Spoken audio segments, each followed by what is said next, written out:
ముసలి ఎద్దు అనే ఒక కథను గురించి తెలుసుకుందాం.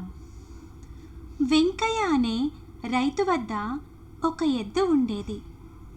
అది వయసులో ఉండగా ఉత్సాహంగా పొలం పనులు చేసి బండిలాగి వెంకయ్యకు ఎంతో సాయంగా ఉండేది.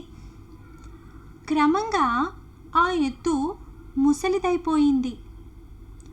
వెంకయ్య ఒకనాడు సంతకు వెళ్ళి బాగా బలిష్టంగా ఉండి వయసులో ఉన్న వేరొక ఎద్దును కొని తెచ్చుకున్నాడు. అప్పటి నుంచి దానికి దండిగా మేత వేసి కుడితి పెట్టి జాగ్రత్తగా మేపుతుండేవాడు.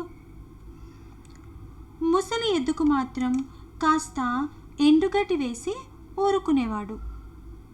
క్రమంగా అది కూడా దండగా అనుకున్న వెంకయ్య ఒకరోజు గుంజకు కట్టి ఉన్న ముసలి ఎద్దును విప్పి, నీకు పనిచేసే వయసు అయిపోయింది, శక్తి లేదు, ఇక నీవు నాకు దండగా, నీ దారి నీవు చూసుకో అని ముసలి ఎద్దును తరిమేశాడు. ఏడుస్తూ వెళుతున్న ఎద్దుకు గోపన్న అనే బాలుడు ఎదురొచ్చాడు. ఎద్దును చూసి, ఎందుకు ఏడుస్తున్నావు అని అడిగాడు. ముసలి ఎద్దు తన జాలిగాథ వినిపించింది.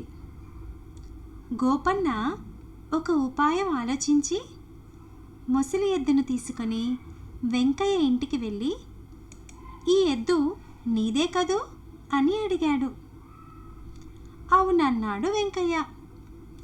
దీన్ని నాకు అమ్ముతావా?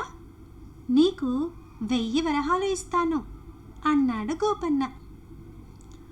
వెంకయ్య ఆశ్చర్యపోగా, నీకు తెలియదా, ముసలి ఎద్దును ఇంటి ఎదురుగా కట్టేసి రోజూ దానికి నమస్కరించి మేత వేసి వెళితే బోలెడు ధనం వస్తుంది అని చెప్పాడు గోపన్న. వెంకయ్య తన ముసలి ఎద్దును తీసుకొని నాటి నుండి దానికి దండిగా మేత వేసి నమస్కరించి పొలం పనులకు వెళ్ళేవాడు.